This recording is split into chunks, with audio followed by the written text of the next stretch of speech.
This week on the Deep Leadership Podcast. We should celebrate when we do great things, but we can always become better. The day that we can't do things better, then it's time to retire.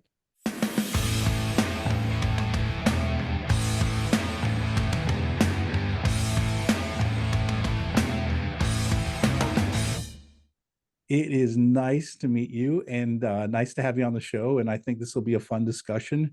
Learn from your experience as a leader. So let's start us off. How would you characterize your leadership approach?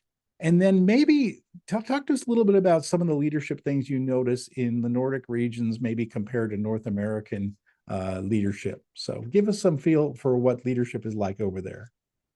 Yes. We start off with a big question here, what my Sure. leadership is, that I can talk about for a long time. But I would say like this, that if I would narrow it down to how I would like to characterize my leadership, and also what I've heard as feedback, is that I would say clarity. I always see that it's very important to be very clear, show the broad direction, show where we're heading, so that everybody knows that this is the way we are going, and then everybody can feel, yes, okay, how do I contribute to that? I am a very brave and challenging leader. I set high targets, high goals, always setting up a vision and deliveries to reach that. And when I've said that, I always challenge my teams and my peers to, okay, how do we get there? And also, how do we do the changes? How do we make footprints so that we don't end up in more or less doing the same thing as we did yesterday, and so on, like all the time striving over, okay, how can we do it better, faster, more efficient, etc., etc. And that is something that I would say characterizes my leadership very much. I usually talk about to my teams, I always say, be proud but never satisfied. I mean, quite famous sentence, but I really live with that also, that we should celebrate when we do great things, but we can always become better. The day that we can't do things better, then it's time to retire. And then at the same time, if I set this be very clarifications and brave and etc. I also want to add in the balance of the coaching part of leadership, because you can't just pull people and say this is the way. You also have to get your people with you and make sure that they are running in the same pace, in the same direction. How can you get them to get their mandate, feel that they are accountable for their part, and also getting them to want to run with you, not forcing them. So those in combination, I would say, characterizes my leadership. And I have a last thing that I would want to add to this, which is so important for all the other parts, and that is trust. That I have to gain trust from my I have to gain my employees' trust, so that they believe in me as a leader, in believing in when I'm showing them their direction, challenging them, setting these high targets. But at the same time, I also have to show them that I trust them in their way of working, in their way of solving our problems, our challenges, and what we have to do, because that's how the relationship, leadership, and team member, according to me, has to look like for a very positive and efficient way of working. Yeah, what it sounds like, what's interesting is what I'm hearing is there's really two major elements. One is the mission, the objective, right? And then it's the people. And what I love what you're saying, it's a connection between the two. So we have to achieve the goals, we have to be aggressive, we have to be brave, we have to be challenging, but we're going to do it in a way that we're going to bring everybody along for the ride and make sure that everybody's going to be with us on the journey. So you're combining the mission and the people to get the job done. Yeah, because I believe that we can put up missions and visions and business plans and targets and etc. But if we don't get the people with us, well, then we're going to run all alone, and we are not going to be able to, achieve results alone. We need all our teams and team members with us for that. Yes, absolutely. I love that. I always tell people that a ship without a crew is just a hunk of steel sitting in the harbor, right? Our crews bring a Absolutely. ship to life, and our people bring our business to life. Without them, we're dead in the water. We can't move Yep. without them. So if we forget about the people side of it and we only focus on the mission, we're going to Yeah. miss out. And so I think Yeah. that's a big part of it. So I love that perspective.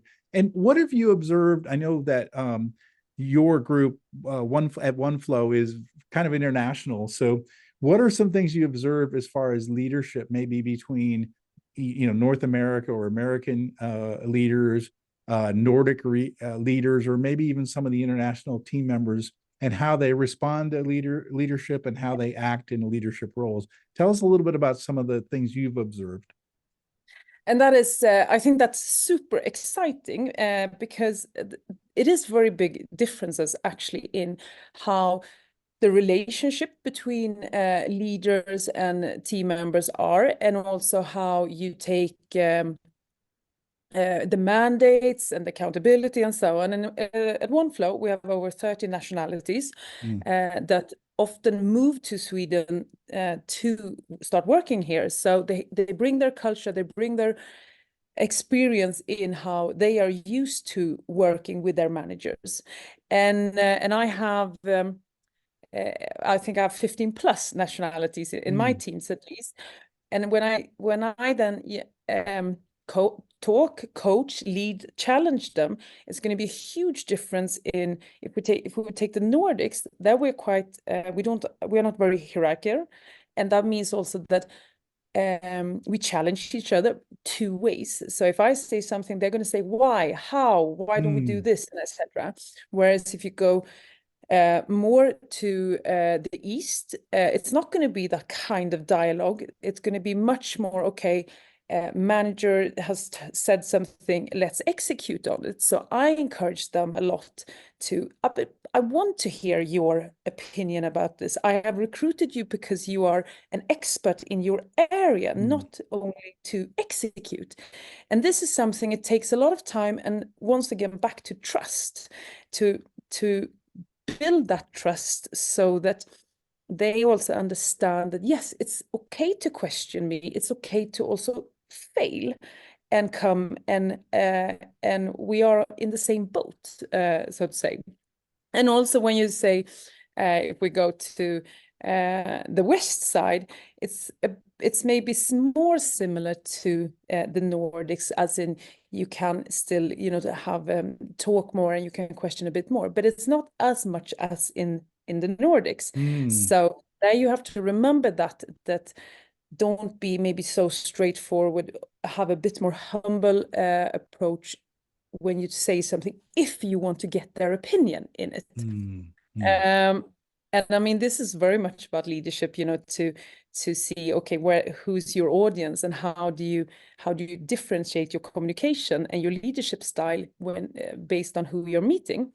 The challenge is when you have them in the same group and you need to communicate to the entire group at the same time, because something that can be very harsh um, for instance, if I look at the East, people coming from the East, well, for a Nordic person, it's too soft. So it's all the mm, time the balance in how do I make sure that I include everybody in, that everybody feels included and feels safe in it, at the same time as I all the time want to press and challenge them to reach a little bit more, a little bit tougher. And that I think is the beauty of it. Yeah, that is. And I love what you talk about there, especially the idea of certain cultures, certain people that may be on your team, maybe even from the same culture, will be quiet and they won't push back. They'll just sort of, especially if you're, in your role as the CMO, you're pretty high up in the company. So you say something and it's like, okay, I'm just going to do it. I'm not going to question it, and I found myself as a vice president for years, I'd say something to someone And they would be like, okay, I'll go do it. I'm like, no, no, no. I want your feedback. I want to hear what you have to say. And one of the things you touched on was, as you build that trust, and they know that they can push back and they can question and they can, then they see that this is part of our culture. Is I do want to hear your feedback. I Yeah. don't want you to just say yes ma'am and run off and I want your brains. I don't want just your, yeah, I want you to bring your brain to work every day. And I love the idea of trust, building that trust so that you can create an environment where there will be feedback. Yeah, exactly. So exactly as I said, I usually mentor say to them that I'm recruiting you for your expertise. I Yeah. am not the expert in your field. You are manager over your field, Mm, and I want you to tell me how you think this should be done. mm. Um, but once again, trust. That is going to be a key word. Do you think as the more senior you've gotten in your career, it becomes harder for people to open up to you? At least I discovered that in my career. Like the higher I was up in a position, the more people would clam up and they're like, okay, well, he's the big guy. So I have to be careful what I say around. And you have to really work extra hard to get people to, stay open and have an open dialogue with you. I don't know if you discovered that as well. Absolutely. And also because you become higher up, if you say so, and you get middle managers that also filter a lot, and then you get Yeah. less and less direct communications with all team members, but also that you kind of lose the closeness to the operations, which sometimes becomes I think a disadvantage, because then you don't really talk about the same thing. So you come and say something which is quite high level, and then you're not kind of meeting them on the level that the team members are in. And that I think is very important, that even if you are a few steps from them, to actually come down to the operations, to Mm, understand things also, because that also shows a great interest in people's areas and work. Then once again, I'm not going to be the expert in it. I know the overview and they are the experts in it, but to show that interest, I think is very, very important.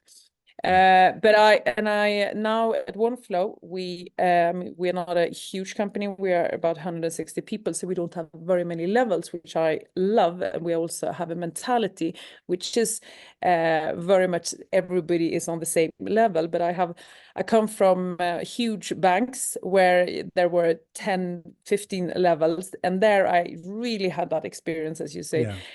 where it was very much about, okay, this is a level 3 person. This is what I'm allowed to say and never question, and etc. So I really understand what you're saying. Yeah, yeah, absolutely. It's one of the things I always look for is like is my position a problem with communication? Is it interfering with the communication because someone is intimidated by the role I'm in? I work in a small company now too, so there's none of that here. I it's my own company. Everybody knows me. They know everything about me, and I know everything about them. So it's nicer.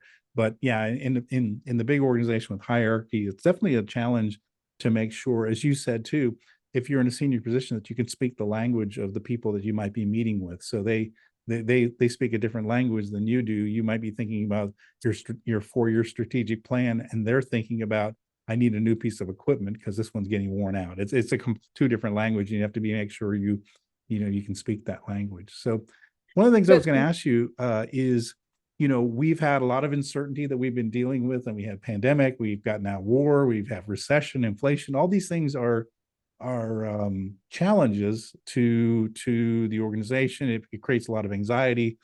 How do you navigate these items as a leader? How do you address them with your team to give them some sort of clarity about the future?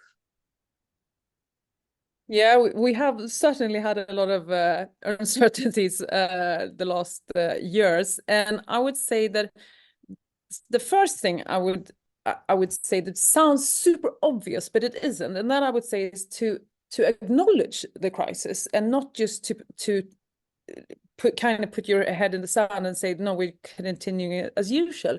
To actually say, okay, this is the situation, this is what we have, to just put that on the table, and and then acknowledge that we have to do something about this.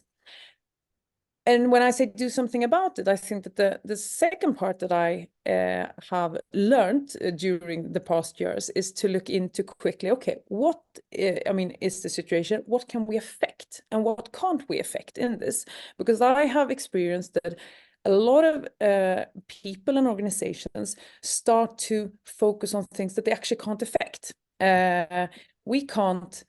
We as a company can't affect how our global economy looks at the moment. We just have to accept this is the case. We are losing customers due to that, and et cetera, because of that.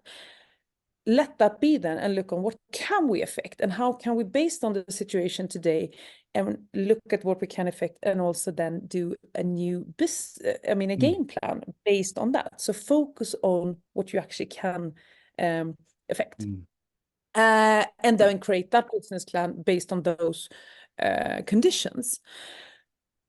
Something that I also have learned and experienced during these past years here is that, when something happens, you have to be very quick. You have to, the new circumstances, the new situation, okay, this is it, create plan and run.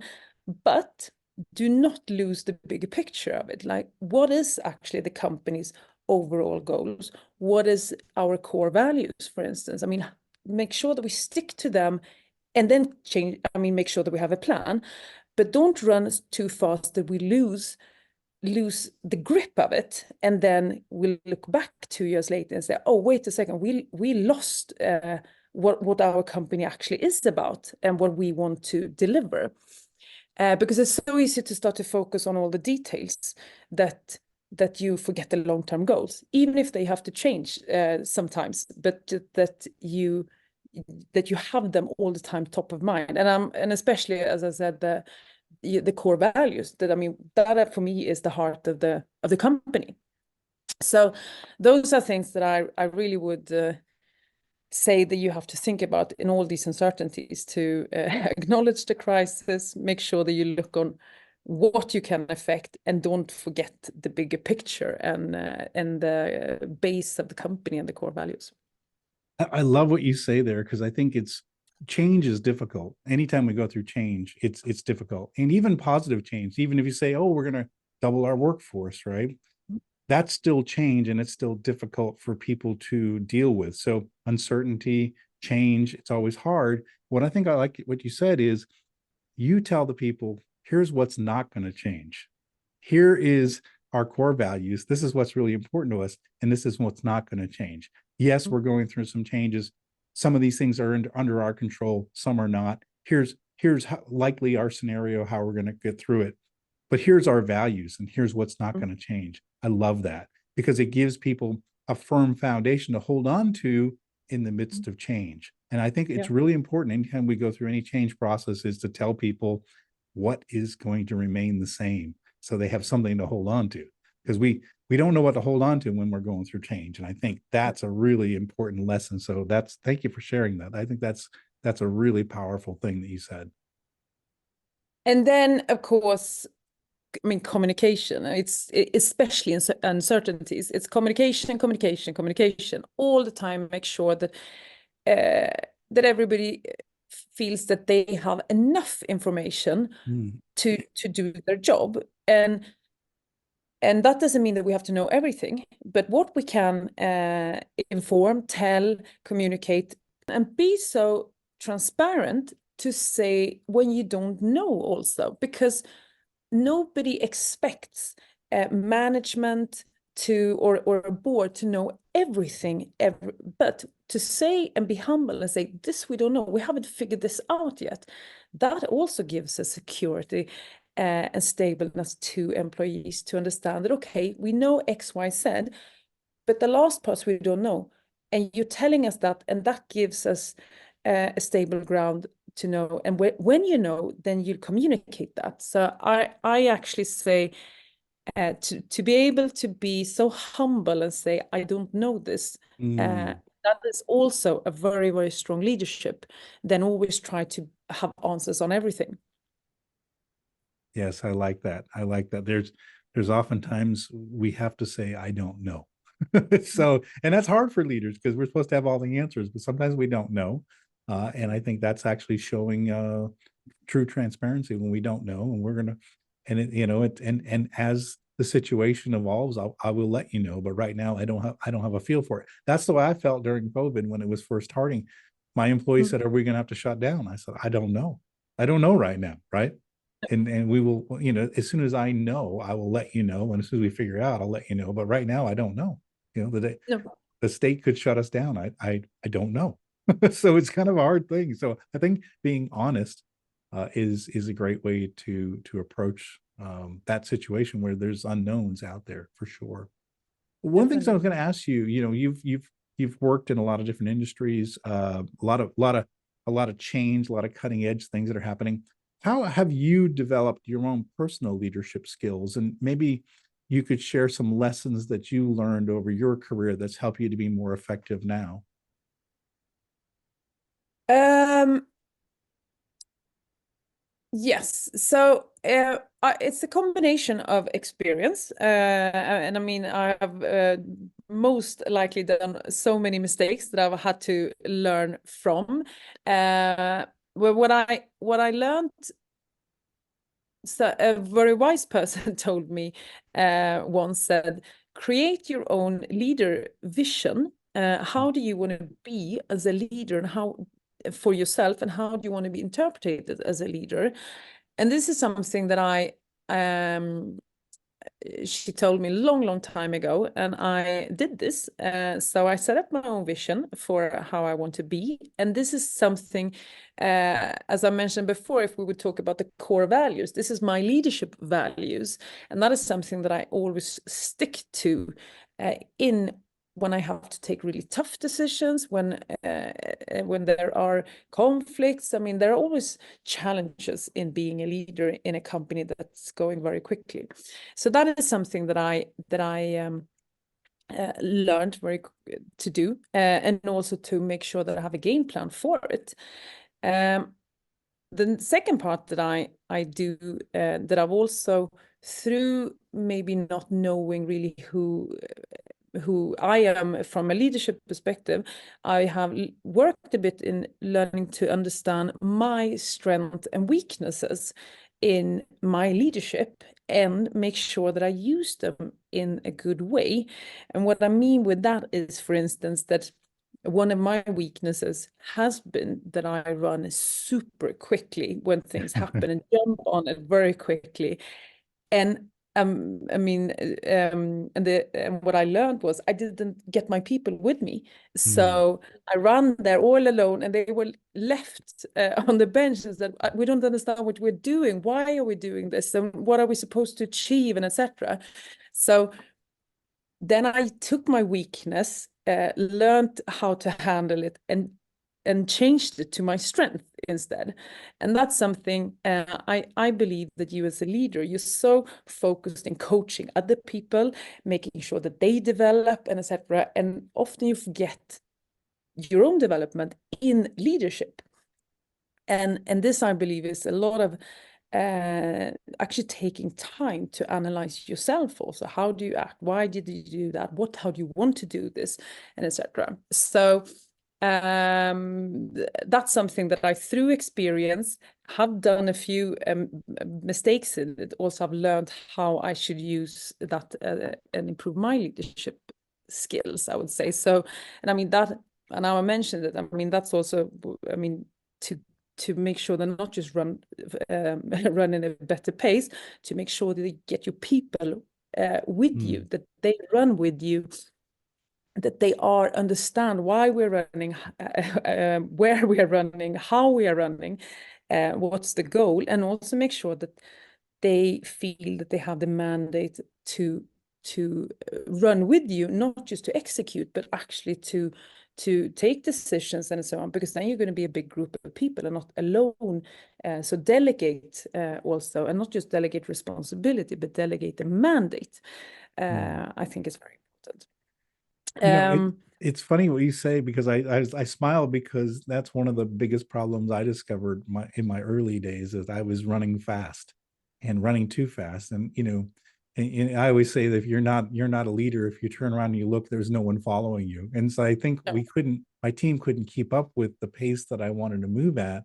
And so I had to learn, okay, how do I bring everybody along? How do I, not leave anybody in the dust because I'm running around trying to do all these, really cool and innovative things. And I was excited. We're going to go do this. We're going to do this. And the team's like, oh, hold on. Wait, let's eat one thing at a time. You're throwing too much on our plate. And I recognize that early on, is that if you turn around and no one's behind you, you're not an effective leader. So you've got to, I love what you say, we're all running together. We want to be in this together, not just be way so far out front that we don't have a team behind us. So that is a really interesting observation. Do you find yourself still, even today, realizing I got to slow down a little bit? I got to make sure everybody's at the same, are caught up to me? Because I find myself all the time, like, I got to stop, slow down, get everybody on board. I don't know if you find the same thing. Definitely. And absolutely. And especially when, I mean, there can be piles of things in my head that I've been processing, and then we're running. And then it's about, okay, but as you say, you have to get the other people on board because they just got 2 minutes. I got much longer time. So definitely. And then it's so much about this why and how and so on, because it's not that they're running slower. It's just that I kind of started before them in my head. So I usually try to think about having my teams kind of in front of me, pushing them, instead of running in front and pulling them, and they don't understand what we're doing. So if I can't get them forward, well, then I'm not going to get forward. There's no point in me pulling them and they don't understanding. So but definitely I can do that mistake many times. So then I have to stop and think like, okay, wait a second, what am I doing now? Yeah. So sometimes we have to lead from the back, not just the front, right? So and and recognize if we lead from the front, sometimes we'd be too far out front. So yeah, definitely. And people are going to go other directions also. right. So Yeah. If they can't see the way, if you're so far up front that they don't know where you're at, then they're going to just do their own thing. I'm just going to go. I don't know what Monica's up to, so I'm just going to do my own thing. That's not a good situation. Yeah. Yeah. One of the things I was looking up, some of the stuff that you talk about and you write about, and you said a great leader creates an environment where every person feels valued and respected. I really like that. Explain why that's important. So we have, talked a lot about the people and the power of people, and that you can't run alone, and it's not efficient if you don't have all the brains, I'm going to say, and all the manpower to do that. So I would say that, that is what you want to achieve, and the way of achieving it is I see it as, is to coach your teams to think for themselves, to find their ways. You can show the direction, but I think also it's very important that to let them find the way to achieve the goal also, because that's the way that you can coach them. They can feel accountability. They can grow in their roles and responsibilities, and also that they feel that they own their responsibility. And then they are going to develop. They are going to increase their responsibility again. So you're gonna achieve much more in this coaching and value-driven leadership, I would say.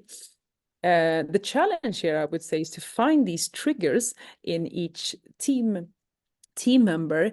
How do you bring out the best of each person? And then we come back to what we started talking about a bit, about different cultures and etc. How do you communicate that? How do you find those trigger points? But I would say very much from how do you make the most out of each person? And that is for me extremely important. And also from this coaching perspective, it's the balance of showing the direction and also making sure that they do their way in their work, because repeating myself a bit, but I mean, we have recruited them because of their Yeah.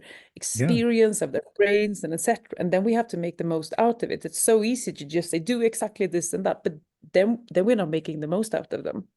Yeah. We hired you to be super creative.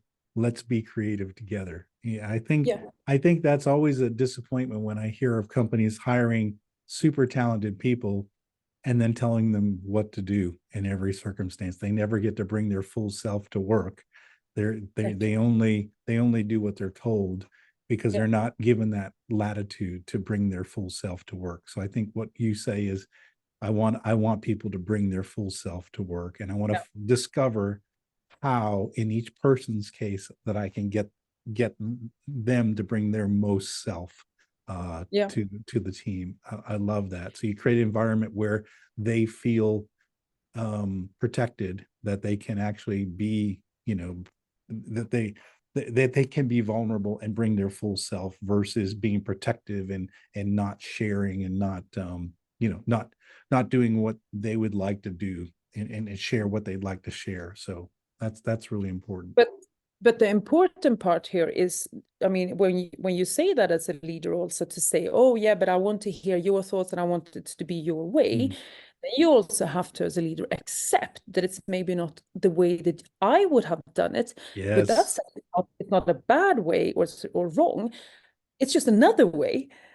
And that is very important, that you as a leader can stand for that, because you can't say, I want this Yes. from you, but by the way, I want you to do what I want. It becomes very contradictory. So I think that's super important in the leadership, to fulfill that, and also to accept that we sometimes fail, and fail fast, and then what did you learn about that, and then go forward, because that's the environment and culture you need to do in order for each employee to do their best and do their most, I would say. Yeah. Yeah. I love that.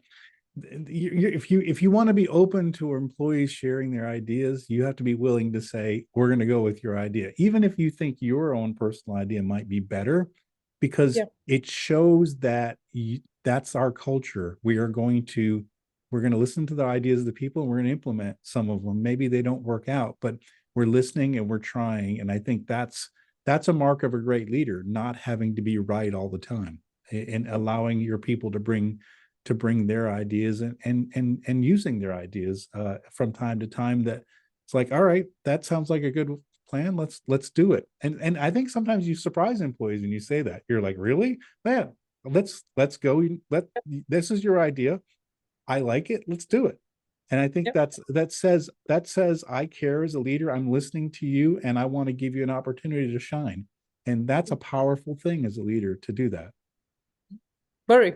It requires a lot of courage, I would say, to do that. Yes, it does, because we don't like failure. We want everything to go right, but sometimes we need to allow our employees to spread their wings a little bit and use their ideas. And if we don't do that, we miss out on opportunities to basically pave new ground. If we only go into it with just our brains and our ideas, we're going to be ineffective. We want to bring the full wisdom of the team to solve problems. And I think oftentimes we think we know all the answers, but I'm always shocked and surprised at what I learn from people, and their ideas most cases are better than my own ideas. And so you have to allow for that. You have to allow those opportunities for those ideas to bubble to the surface. So I love that you brought that up. Very, very important. What final message would you like to leave with our listeners right now? So I would say, we have talked about many different areas here, but I would say that clarity Mm, of the bigger picture, the direction, is so important. Put them in the right direction so that everybody runs in the right way. And you can't repeat this too many times. I have learned. You have to, time after time, make sure that you show that vision, that bigger result.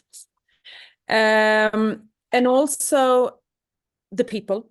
make sure that you have the people with you. It kind of goes hand in hand with what I said, but we talked about the speed, the clarity, the communication, the trigger points also, and let the employees bloom in their roles.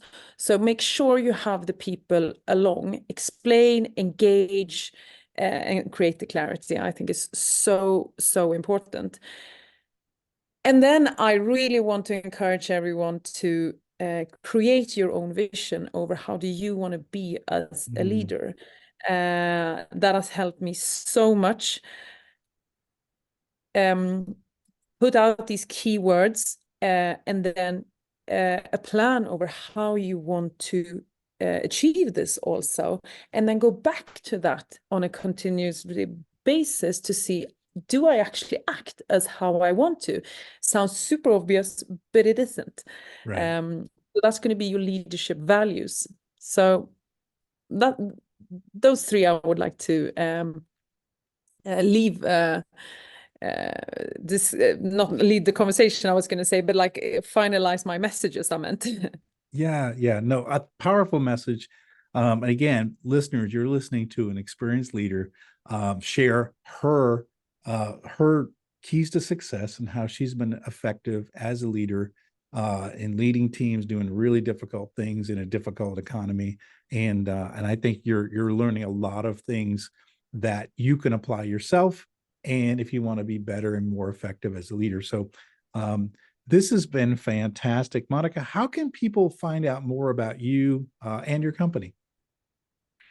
So I work at Oneflow. So I encourage, of course, everyone to go into oneflow.com. We are located in the Nordics and Europe, but we are also now going towards US, which is super exciting. And then follow us on LinkedIn. We show definitely how digital contracts that is serious can be also very entertaining to take part of, and how that's going to help you. And me, you find also on LinkedIn if you want to read more about me or listen to other podcasts that I have been part of. Well, that's fantastic. And we're going to put links in the show notes for all those resources. And again, leaders, I hopefully you are learning that it's a holistic view about leadership. It's the mission, it's the clarity of the big picture, but it's also getting down to the people and building trust, listening to your people, knowing what their trigger points are, knowing how they're motivated. It's these two big things. It's the mission and the people, and you have to have skills in both areas. And Monica has laid it out very clearly to us as to how she's doing it and how she's been so effective. And I really appreciate, Monica, you coming on the show and sharing your journey, sharing what's worked for you and the lessons you learned along the way, because I think it's going to help all of us become better leaders. So I appreciate you coming on the show and sharing your journey.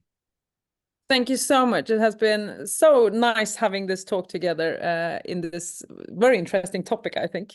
Absolutely. I've enjoyed it very much. So thanks again. Thank you.